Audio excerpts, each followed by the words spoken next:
Gautam neuro care brain stroke migraine fits brain and spine surgeries కి best neuro surgeon. జాతీయ జెండా దేశానికి గర్వకారణం. భారతీయులు అందరూ గౌరవించే పతాకం. జాతీయ జెండాను ఎగరవేసే విషయంలో, సంరక్షించే విషయంలో కొన్ని నియమ నిబంధనలున్నాయి. వాటిని నిబద్ధతతో పాటించడం దేశ పౌరులుగా ప్రతి ఒక్కరి బాధ్యత. జాతీయ జెండాను ఉపయోగించే సందర్భాల్లో నిబంధనలను ఉల్లంఘిస్తే, పొరపాట్లు చేస్తే శిక్షకు అర్హులవుతారు. తాజాగా పేపర్ జెండాల విషయంలోనూ కేంద్రం రాష్ట్రాలకు కీలక ఆదేశాలు జారీ చేసింది. ఖచ్చితంగా ఈ నియమాలను పాటించాల్సిందేనని షరతు పెట్టింది. దేశ రాజధాని ఢిల్లీ రిపబ్లిక్ వేడుకలకు అంగరంగ వైభవంగా ముస్తాబవుతోంది. ఇప్పటికే ప్రత్యేక బృందాలు కవాతులు ప్రారంభించాయి. స్వాతంత్ర దినోత్సవం, గణతంత్ర దినోత్సవం సహా ఇతర ముఖ్యమైన జాతీయ దినోత్సవాలు, క్రీడా ఉత్సవాల సమయంలో త్రివర్ణ పతాకాలను ఉపయోగిస్తూ ఉంటాం. ఆ వేడుకలు పూర్తయిన తర్వాత జాతీయ జెండాలను కొంతమంది నిర్లక్ష్యంగా ఇష్టానుసారం పడేస్తూ ఉంటారు. అది చట్టరీత్యా నేరం.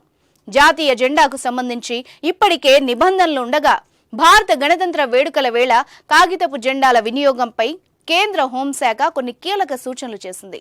ఈ కేంద్రం వెల్లడించిన ఆదేశాల ప్రకారం జాతీయ పతాకాన్ని నేలపై పడేయకూడదని, నీటిపై తేలనీయకూడదని పేర్కొంది. జాతీయ జెండాను దుస్తులుగా కుట్టించుకోవద్దని, నడుము కింది భాగంలో చుట్టుకోవద్దని తెలిపింది. పతాకాన్ని తుడవడానికి నాప్కిన్ గా ఉపయోగించకూడదని వెల్లడించింది. వీటిని అలంకరణ కోసం ఉపయోగించకూడదని, పతాకాన్ని ఏ వస్తువు మీదైనా కప్పవద్దని, చిరిగిన, నలిగిన, తిరగబడిన జెండాలను ఎగురవేయొద్దని సూచించింది. జాతీయ పతాకాన్ని ఎగురవేసినప్పుడు అంతకంటే ఎక్కువ ఎత్తులో మరే ఇతర జెండాలు ఉండకూడదని తెలిపింది. త్రివర్ణ పతాకంలో కాషాయ రంగు పైకి ఉండాలని కోరింది. జెండాను ఎగురవేసేటప్పుడు అది ధ్వజస్తంభానికి కుడివైపున ఉండాలని, స్తంభానికి చిట్ట చివరనే జెండా ఉండాలని, సగం కిందకు దించి ఎగరవేయకూడదని హెచ్చరించింది. జెండా స్తంభం మీద, జెండా పైన పూలు, ఆకులు, దండలు లాంటివి పెట్టకూడదని తెలిపింది. జాతీయ పతాకాన్ని ఎగరవేసేందుకు సిద్ధం చేస్తున్నప్పుడు అందులో పువ్వులు ఉంచొచ్చని సూచించింది. జాతీయ పతాకంపై ఎలాంటి అక్షరాలు రాయకూడదని కోరింది.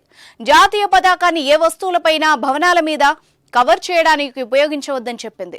హాని కలిగించే విధంగా జాతీయ జెండాను ప్రదర్శించకూడదని, కట్టకూడదని తెలిపింది. త్రివర్ణ పతాకం దేశ గౌరవానికి చిహ్నమని, దాన్ని వాణిజ్యపరంగా ఉపయోగించకూడదని షరతులు, నిబంధనలో పేర్కొంది.